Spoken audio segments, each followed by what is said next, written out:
I'm going to teach you guys how to make a window box just like this. And if you like my content on DIY, carpentry, home improvement, go ahead and give me a follow, because the more follows, likes, and comments I get from you guys, the more opportunities I have to make videos like this for you. So let's get started making this window box. So the 3 measurements you'll need are the entire width of the box. So it's the width of the window plus 1.5 inches or 2 inches on either side. And then if you're going to attach it the way I attach it, with a French cleat that screws into the window frame, you'll need to measure this distance, which is about 38. And then you'll also need to measure the depth, because when your window box attaches to the house, it's going to sit in front, like in front of the shutter. I have shutters if you don't have shutters. So it's going to need to be about 4 5/8.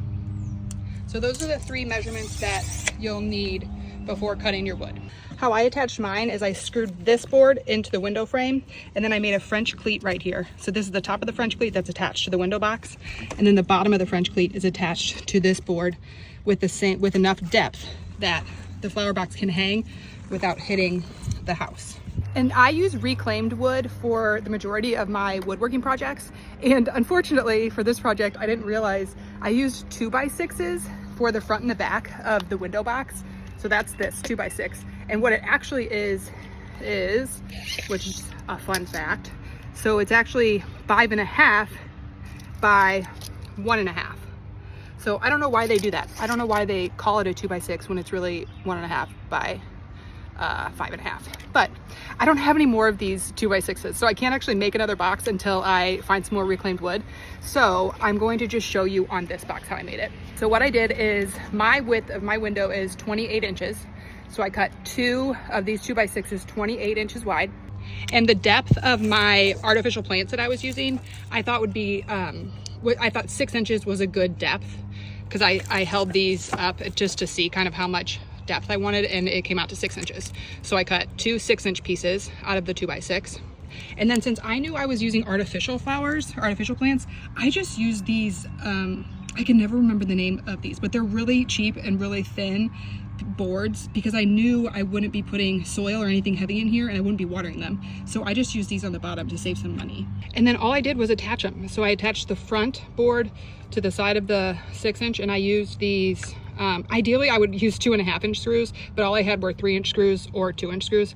So I used these, I used one of each. One of these really long ones, and then, see, like right here, one of the really long ones, and then down here one of the short ones. And you just attach this to make a rectangle. And then to make the part that attaches to the window that holds your window box up, you take that measurement that you took of the inside window frame, which is 38, and I cut 1 piece of wood that's 38 inches. And then for the depth, I took these, and it's about exactly 4 5/8. When I put this 2x4, a piece of 2x4, and then I cut this 2x4 at a 45-degree angle to make that French cleat. And when I attached all 3 of them, it came out to 4 5/8, which I don't know if it's luck or if that's a normal measurement. I don't know. But essentially I took these 3 blocks and screwed them onto the French cleat first with wood glue and screws. And then I put the French cleat up against this piece and screwed it in this way. 1, 2, 3, and then I also screwed it in from the back. And then I also put screws here just to make sure it was really firmly secured. And then the window box has the other side of the French cleat right there, and it's secured really well. Screws on both sides, from the outside and the inside, and it's wood glued. And all you have to do is pick it up and hang it.